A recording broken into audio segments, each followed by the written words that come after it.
a gente pode investir em CDBs de uma maneira correta, seguindo um passo a passo. Então, eu separei aqui alguns passos para a gente poder começar a investir nesse tipo de ativo de uma maneira correta.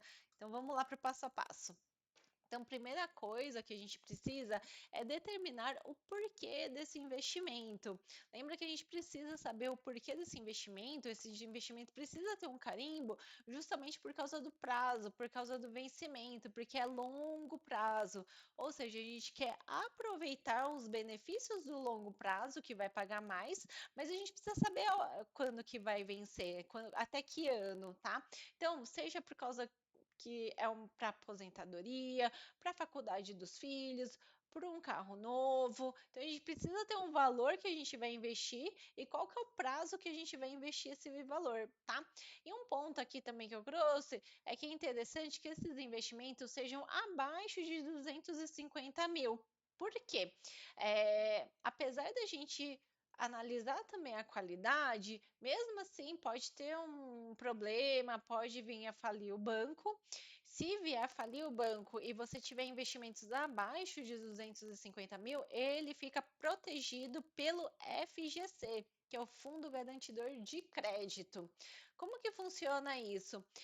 O FGC é como se fosse um seguro, né? E a quebra de um banco é como se fosse o sinistro. Né? Então, imagina que o banco quebrou, é como se fosse o carro batendo. E aí a gente ativa o FGC. A gente faz como se fosse um sinistro para o seguro. Então a gente fala, olha, eu tenho investimentos nesse banco que faliu. Então é o FGC que vai fazer a análise e pode ser que você consiga ter esse dinheiro de volta se for num valor até 250 mil reais em investimentos, tá? Então, esse é o valor, o teto, o máximo. Por isso que é interessante vocês fazerem investimentos abaixo dele já, porque ele não considera o que rendeu. Ele só vai te pagar os 250 mil. Então, coloquem valores abaixo de 250 mil, sei lá, 150, 200, e entenda que ele vai crescer ao longo do tempo. E se vier alguma catástrofe mesmo, aí ele pode estar segurado pelo FGC em até 250 mil, tá bom? Analisar as opções disponíveis e os prazos na corretora. Então, o segundo ponto. Então, primeiro, a gente viu lá para que é o investimento, quanto tempo eu posso deixar ele investido, qual que é o valor. Definir isso é abaixo dos 150, vamos lá para a corretora. Então, vamos analisar quais são as opções que estão disponíveis. Essas opções, gente, elas vão mudando diariamente. Então, às vezes, uma oferta que tem hoje não é a mesma oferta de amanhã. Então, é interessante a gente ir se acostumando, de vez em quando dá uma olhadinha na corretora, analisa as oportunidades, vai se acostumando com os valores e tudo mais, tá bom? Aqui eu trouxe um print de um banco, ó. Como que ele aparece aqui, ó? CDB do banco XXX, tá? Então, o prazo aqui, ó, março de 2030. Por isso que aquele primeiro ponto sobre o prazo é tão importante. Então, a gente está falando aqui de 2030, daqui a 6 anos. Se você quiser o dinheiro antes, ele vai estar preso. Se você pedir para resgatar forçado, pode ser que você perca muito dinheiro, tá? Então, aqui ele vai ser depositado com os rendimentos em março de 2030, descontando os impostos em março de 2030, tá? Aqui, ó, tem essa flechinha aqui que eu comentei para vocês do fundo de garantidor de crédito, que é como se fosse o seguro até 250 mil. Aqui tem a taxa, né? Então, o que eu comentei com vocês é sempre atrelado ou ao CDI ou à inflação quando são pós-fixados. Então, nesse caso aqui, é um CDB pós-fixado atrelado ao CDI, tá? Então, ele rende 128% do CDI. Então, o que eu tinha comentado com vocês, acima de 110%, agora nesse momento ainda começa a ser um pouquinho vantajoso, tá? Então, 128% do CDI. Aplicação mínima, então aqui tem aqui o valor mínimo que vocês precisam colocar nesse ativo para poder investir. A carência e o vencimento. Ó, aqui, ó, eles deixam bem claro, tá, gente? Ó, 18 de 3 de 2030. Então, ó, não tem carência, então não tem assim, depois de um tempo você pode resgatar. Não, o vencimento é lá em 18 de 2030. Então, são tipos de investimento que até o vencimento vocês têm que esquecer que existe. Vocês só têm que acompanhar para ver se está rendendo conforme vocês planejaram. Mas vocês têm que esquecer que existe e deixar ele fazer o trabalho dele, ganhar músculo e força sozinho até 2030, tá bom?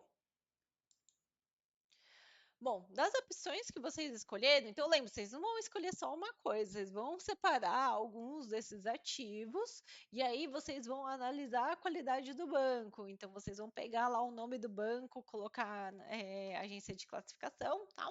E verificar qual que é o grau de classificação para esse banco. Então faz de conta que vocês separaram 4 bancos. Você vai colocar lá, e esses 4 bancos você investiria nesse exato momento.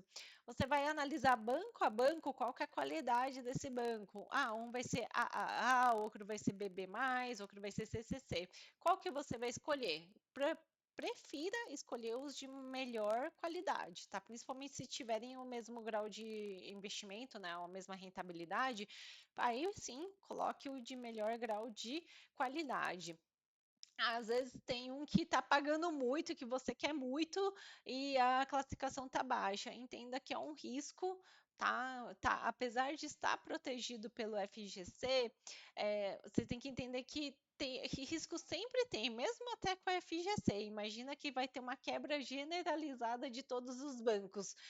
A seguradora não vai dar conta de pagar todo mundo. Então pode ser que você perca esse dinheiro também. Por isso que é tão importante a gente entender e minimizar risco. Não é que a gente está isento de risco, mas quanto mais a gente conseguir minimizar, é melhor, tá bom?